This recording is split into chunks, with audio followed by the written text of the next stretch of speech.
कि बच्चों जो हम हमारा 7th क्लास का फॉरेस्ट चैप्टर पढ़ रहे हैं उसके अंदर हमने समझा कि बायोटिक और अबायोटिक चीजें क्या होती हैं। उसके बाद में हमने समझा इन दोनों का आपस में लेना देना क्या है, आपस में एक दूसरे से वो चीजें कैसे रहती हैं। ठीक है, उसके बाद हम इसके बारे में आगे पढ़ते हैं। आगे हमें इसमें क्या गिवन है, we can see the interaction of living organism that is give and take। एक अलग तरीके का इंटरैक्शन होता है बच्चों, मतलब जितनी भी चीजें अर्थ पे रहती हैं उनका क्या होता है, गिव एंड टेक, लेना और देना। इस तरीके का एक प्रोसेस हमेशा चालू रहता है जितने भी ऑर्गेनिज्म धरती पे रहते हैं। सुनने में बड़ा टिपिकल, बड़ा अजीब सा, बड़ा डिफिकल्ट सा लगता है, लेकिन जब हम इसको पढ़ेंगे तो हमें बहुत आसान लगेगा। कैसे? We see that producers plant get energy from environment। अब क्या होता है आप ये समझ लीजिए कि जो पौधा जब उगाया जाता है, हम कोई भी पौधा उगाते हैं तो पौधा किसकी मदद से उगता है? पौधा किसकी मदद से उगता है? मिट्टी, पानी और धूप। ठीक है, इन तीन चीजों की मदद से हमारा पौधा उग रहा है। ये जो तीन चीजें हैं ये अबायोटिक है, यानी जिंदा नहीं है। ये चीजें सिर्फ नेचर में है, लेकिन नेचर में पेड़ उगाने का काम कर रही है। क्या काम कर रही है बच्चों? पेड़ उगाने का। अब प्लांट एक उग चुका है, अब प्लांट उगने के बाद क्या हो रहा है, and herbivorous eat them in various form and ways. अब क्या हुआ, वो प्लांट उगा दिया गया है, अब पौधा उग गया। पौधा उगने के बाद वहां पे कोई हर्बीवोरस यानी जो मतलब शाकाहारी जो जानवर होता है, जो घास फूस खाते हैं, वो जानवर वहां पे पहुंचा। वो जानवर वहां पे पहुंचा और उसने वो पौधा खा लिया। ठीक है, अब उसने वो पौधा खा लिया, पौधा वो खा चुका है, पौधा उसके पेट में चला गया। जो नेचर ने पौधा उगाया था, वो एक प्लांट, वो एक एनिमल, जो प्लांट उगाया था वो एक एनिमल ने खा लिया।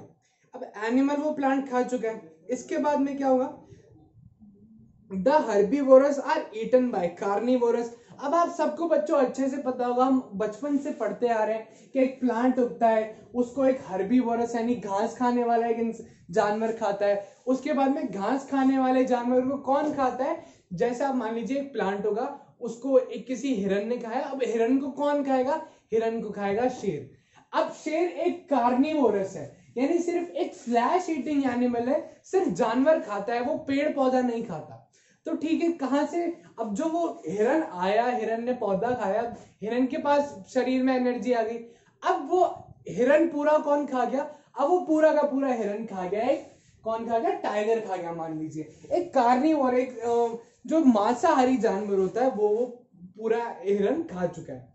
अब इसके बाद में क्या हुआ, एनिमल दैट ईट, उसके बाद में all plants animals and man when they die decompose and consumed by the decomposer. ठीक है, अब क्या हुआ, अब ये हुआ कि वो जो एनिमल था, जो आप मान लीजिए शेर था, अब शेर की बहुत समय बाद वो बूढ़ा हो गया, बहुत तबीयत खराब हो गई, वो मरने की कंडीशन में। अब जंगल में जाके तो कोई किसी को जैसे हम इंसानों में करते उस तरीके से तो करता नहीं। अब क्या हो गया, वो शेर मर गया, शेर जमीन पे पड़ा रहा। अब जमीन पे पड़ा रहा, आपने देखा होगा जैसे जानवर जब मर जाते हैं तो उनके ऊपर छोटे छोटे कीड़े होते हैं जो उनकी बॉडी को पूरा गला देते हैं और वो उनकी बॉडी पूरी मिट्टी में मिल जाती है।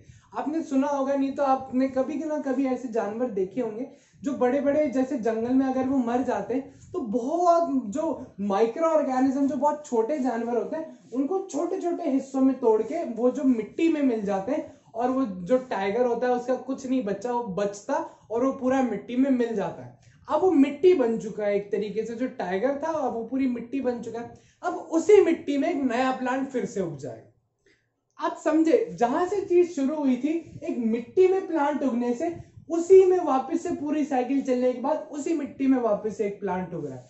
तो इसी तरीके से गिव एंड टेक, एक जो जानवर है, इंसान है, कोई भी चीज है, नेचर से कुछ चीज लेता है तो उसको आखिर में वो वापस देनी पड़ती है। जैसे जब एक प्लांट होगा तो उसने क्या किया, उसने धूप ले ली, उसने पानी ले लिया, मिट्टी ले ली, ठीक है, उसने ले लिया, फिर वो सब लेने के बाद उसने एक दो हर्बीवोरस एनिमल को वो दे दिया। ठीक है, उसने उसको खा लिया। अब हर्बीवोरस एनिमल ने प्लांट ले लिया, उसने सब कुछ खा लिया, कर लिया। उसके बाद में क्या हुआ, एक कार्निवोरस एनिमल ने उसको खा लिया। तो कार्निवोरस, जो हर्बीवोरस एनिमल था, उसने खुद को एक कार्निवोरस एनिमल को दे दिया। कि उसके वो पेट में चला गया, उसकी पूरी एनर्जी वो कंज्यूम कर ली, उसने सारे अपने काम कर लिए। अब जब वो एक कार्निवोरस एनिमल यानी जो टाइगर है वो भी मरने वाला है, अब वो भी जैसे ही मरेगा तो वो भी वापस से मिट्टी में मिल जाएगा। तो उसने अपनी सारी जितनी भी बॉडी के जितने भी न्यूट्रिएंट्स थे, सब कुछ थे, उसने वापस से मिट्टी में दे दिए। तो गिव और टेक, लेने और देने की जो प्रोसेस पूरे नेचर में चलती है, इसी पे पूरा इकोलॉजिकल सिस्टम टिका हुआ है। अगर आप अपने बुक में डायग्राम देखेंगे तो इसी तरीके की एक बड़ी सी फॉरेस्ट की इमेज आपको यहाँ पे गिवन है कि किस तरीके से प्लांट ऑक्सीजन दे रहे हैं, कहाँ कहाँ से कार्बन डाइऑक्साइड आ रही है, क्या क्या चीजें हमारे पूरे सिस्टम में चल रही है। इसके बाद में हमको क्या गिवन है, इसके बाद में हम पढ़ते हैं हमारे पास में क्या गिवन है हमको बुक में। This process of giving and taking और one organism eating other organism makes a food chain. ये जो प्रोसेस होती है बच्चों, कौन सी प्रोसेस होती है, ये जो प्रोसेस होती है जिसके अंदर एक पौधे ने खुद को बनाया, फिर उस पौधे को किसी जानवर ने खाया, फिर उस जानवर को किसी जानवर ने खाया, फिर वो जो जानवर था वो मर गया और मिट्टी में मिल गया। ये पूरी जो प्रोसेस कहलाती है। इसी तरीके से जो फूड चेन होती है वो तैयार होती है कि एक ऑर्गेनिज्म या फिर एक चीज के थ्रू दूसरे चीज का खाना तैयार होता है।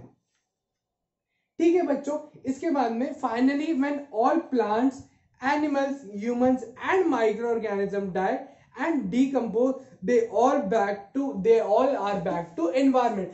कुछ भी, कोई पौधा, कोई इंसान, कोई जानवर, कोई माइक्रो ऑर्गेनिज्म, छोटे छोटे, सब जब मर जाते हैं, जब उनकी लाइफ खत्म हो जाती है तो वो जमीन पे पड़ जाते हैं, वो मिट्टी में पड़ जाते हैं और धीरे धीरे धीरे करके वो पूरी मिट्टी में ही मिल जाते हैं।